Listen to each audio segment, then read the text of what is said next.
Ще правим подобни неща.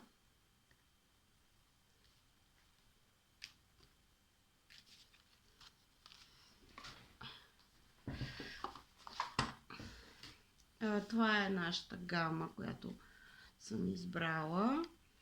Може малко бяло да прибавим, да стане по-светличко, оранжево, ярко червено, тъмно червено, може малко кафяво.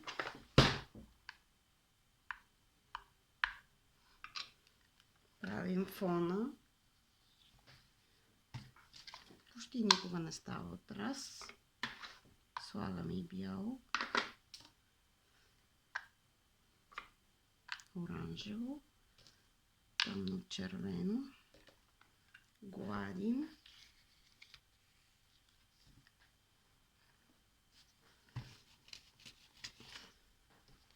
Ето, почти стана фона. Тук има малко дефекти. Може да сложим малко цвят, да оправим нещата. Ето така.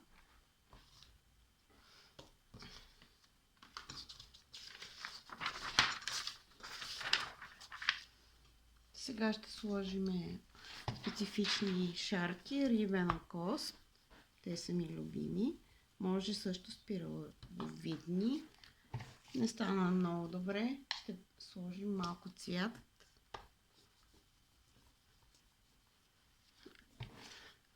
От другата страна правим също шарки.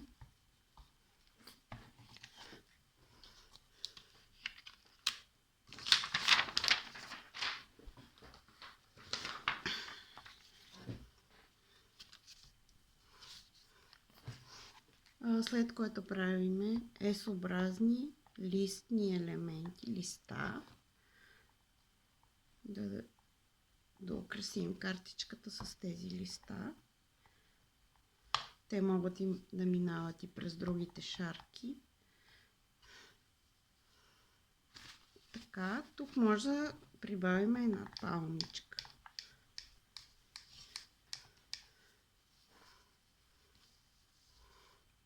А от другата страна просто една шарка. Ето това се получи. Сега ще направя и тази. Тя е готова. Както имам и още една готова.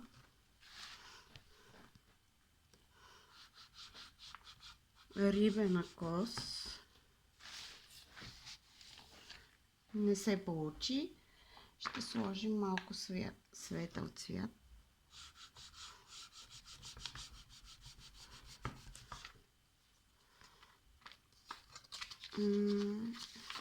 Има още какво да се желае. Малко червено.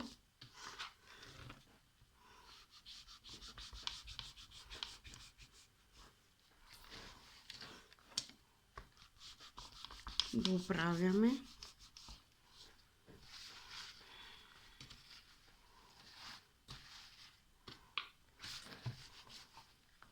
От другата страна правим същата шарка. Ето, стана много интересен ефект.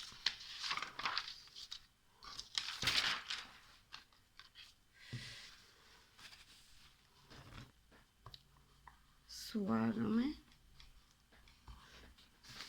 Вече ютията е доста замърсена.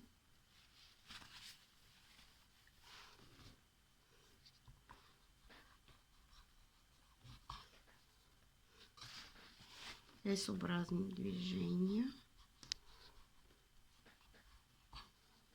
за листа и в двата ъгъла слагаме по една шарка. Това са бързи картички. И последната, която ще направя,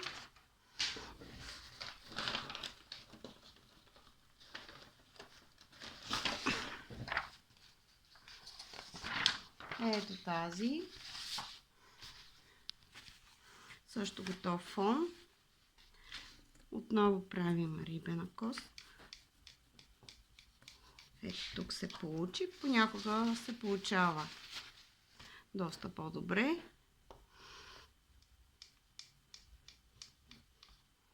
Така. Шарката е готова. Сега прибавяме листата и малки палмички. Може да сложим.